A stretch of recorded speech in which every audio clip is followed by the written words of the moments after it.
combination of attachment to specific regions and places is what's going on here.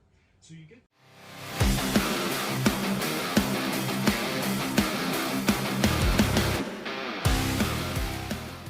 All right, it is February 22nd, and I am about 3 weeks before training's done. I'm into this Candito 6-week strength program, and as you can see, we're doing bench again. Who-wibbity-doo. Oh, another bench day? How many did we do last week? 3?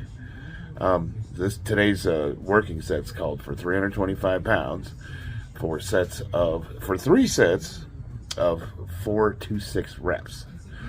No more than 6, no less than 4. If you get 4 or less, if you get less than 4, I think you're supposed to like take a tack hammer and shoot yourself in the tenders or something. I don't know. I don't know what the penalty is. Shock therapy. If you do more than 6, what happens? I don't know. Too much volume. I got 5, 4, and 5. I think. I feel. You know what? I feel like my bench is better now than it's ever been. It's crazy. I'm actually having a lot of fun with this program. This is like definitely the most challenging thing I've done in a long time. I don't know, it's like I finally feel like accomplished after a workout. When I was training for Worlds, I don't know, I think I was, I don't know if it was stress or I was putting too much into it, but I felt like I was grinding myself down and I wasn't making any progress. Now here I am just having fun, throwing weights around old school style, and everything's just coming together. I'm not putting any effort into this like I was with the training for the larger competitions, and I'm doing way better. It has me reevaluating everything I've been doing for like the last who knows how many years. I put so much effort into training, and I always considered myself a really hardcore trainer. And this one, I wasn't even going to compete. I think I told you, like, some of my old teammates are getting back together. And when I found out they were going to be lifting and it was a local meet, I said, yeah, I'll go. And my wife gave me that look like, you told me you're done with this. I said, no, baby. No, it's cool, man. I'm just going to show up. You know what I mean? I'm not going to really put any effort into it. I'm just going to go lift. And I picked this 6-week program and I'm putting effort into it. You know what I mean? But what's cool about this program is your days off are your days off. You know what I mean? I'm not training 5 days a week. So as long as I stick to the program and I bang the sets out, I don't spend 2.5, 3 hours in the garage tinkering. Sometimes what I'll do is I'll do a set, and when I go rest, I'll pop a YouTube video on and I'll start watching it, zoning out. And then 20 minutes later, I'm like, oh shit, I still have 2 more sets to do. And then my wife's like, why does every workout take 4 hours? I'm like, oh, it's super hard training, baby. You know? I posted a video earlier this morning about these new Helix knee sleeves that I bought. Helix Performance knee sleeves. Check that out. If you guys are looking for a legitimate powerlifting knee sleeve that will give you an advantage on the platform, the Helix Performance, I'm super impressed with the product. The downside, they suck for everything else. Like, they are uncomfortable to wear. Now, I don't think I sized them right, so I'm not being completely fair to Helix Performance. I did reach out to them. I sent them an email, and I'm hoping to hear back from them because I think there's a little ambiguity with how to size them properly. I know they do have the information on the website. And, a larger company might say, well, it's there, buyer beware. But I'm interested to see how Helix Performance handles my grievances.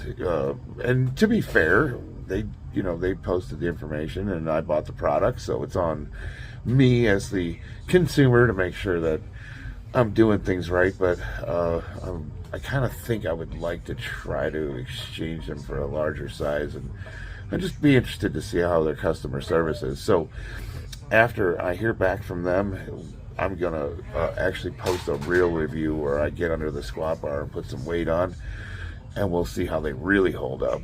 But right now, it's just a preliminary review, and I think it's definitely a good product if you're looking for a sleeve at a reasonable price. They're cheaper than they're about the same price as the SBDs. They're cheaper than the Inzers, so they're right in the middle as far as cost. I would put them on the high end. but they're not the most expensive sleeves, so definitely worth a look. Helix Performance, check them out. I'll put a link in the description. Man, I'll tell you, there's a YouTube channel for everything. While I was compiling this video, I had YouTube playing in the background. You know, it just goes to like the next video, and it's usually something that you're interested in based on what you've chosen to watch before. And I had a channel come up that is dedicated to zippers and zipper repair, and it was really high quality production. It looked like they had a lot of, like, a team behind the video, and I'm watching this, I'm like, zippers, like, there's everything zippers. That was the channel. I'm like, zippers, huh? That's like a thing. Like, people, I don't know, just an observation. Whatever you're into, YouTube's got it. You know what I'm saying? Here I'm just finishing up my working sets. 325 pounds. As I said, I had to do 3 sets. The rep range was between 4 and 6. So the program is starting to narrow. It's week 3, and it's starting to narrow down into a more traditional powerlifting program. 2 more weeks of training, and then the last week you kind of like max out. You have to throw some pretty heavy weights around that last week. So it'll be super interesting to see how the volume paid off. And I'm noticing the way he's got this 6-week program written, as the weeks progress, the recovery gets greater. So it's really interesting. This guy, John Candito, he put a lot of thought into this program. 6 weeks that's a tough, smash and grab program to expect to get anything out of it. And I can't say I don't recommend it, because I can tell right now at week 3 I am most definitely, if not the strongest I've ever been, getting stronger for sure. For accessories, I'm doing the power snatch. I'm power clean and power snatch. We've had this thing going back and forth with other content creators. Like, we're all kind of taking jabs at each other, and it was brought to my attention that since he couldn't do the bench and the overhead press, I did that, and now it's, you betcha. First it's like, I can't beat him in bench. Then it's like, you can't overhead press 205 pounds. Banged a set of 205 out. Now it's like, well, you could deadlift 700 pounds, but you can't power clean 225. Like, why would you assume that? Like, I don't ever power clean, so how, where are you getting these numbers from? Like, just because I don't do a lift doesn't mean I can't. So I decided to power clean, and I will admit 225 was difficult, but I could probably bang 10 and 15 of them out if I hadn't really put a gun to my head, so that's not a big deal. But the exercise I really like as an accessory is the power snatch, because I think that hits the shoulders beautifully, and I used to do those regularly.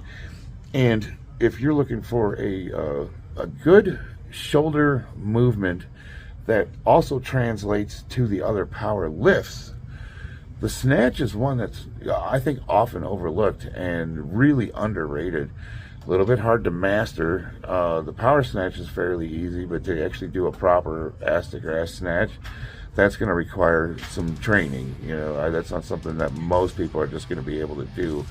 It's a lift I've been working on for the last few months, on and off intermittently, and I still have yet to master it. And a lot of it comes down to ankle mobility, but it is an awesome lift, man. It really hits the shoulders beautifully. I mean, you see these Olympic lifters and the body types they have. So, kind of makes me wonder, we do these challenges. At first it's the bench, did the bench. Then it's the overhead press, did the overhead press. Now it's the power clean, did the power clean. Like, why are we going to just keep working our way down to, like, tibialis curls? Or, like maybe wrist curls, like, well, I'm the strongest tibialis curler on the planet. I'm the strongest. We're just going to keep going until we find some obscure lift that no one's ever heard of, and you can do the most. It's like, we just keep working our way down. Keep throwing them at me. I'm your monkey boy, so you challenge me to do something, and as long as it's not going to hurt my program, I will totally do it. So it's like, hey, interactive TV, right?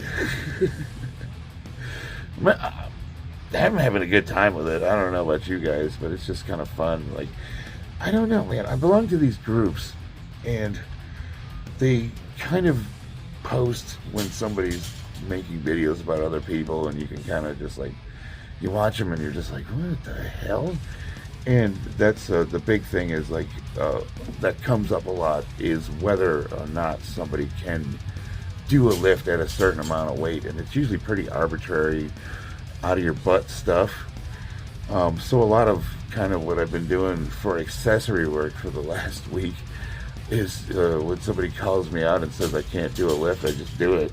And I'm like, oh, just to see if I can, to be honest with you, because it's a lot of lifts that I don't train regularly, so I have no idea. It's kind of cool. Like, I'm PRing every day. I'm just trying new stuff out. And you know what?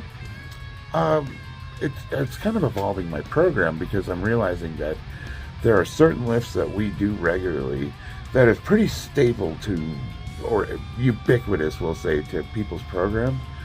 And I'm realizing I can swap some of those out for lifts. Like, for example, the power clean and the power snatch. Doing those two lifts eliminates a ton of needless accessories that you could waste, an hour on, when you could just bang a few sets of those out at a moderate weight and then get on with your day. So it's actually been kind of cool experimenting and tinkering in that regard. All right, kids, I got to get to work. It is almost 6:30. I got meetings that start at 7, and I'm going to be in them all day. If you got anything out of this, if I made you smile, if I cracked you up, give me a like, give me a subscribe. I'll see you guys on the battlefield.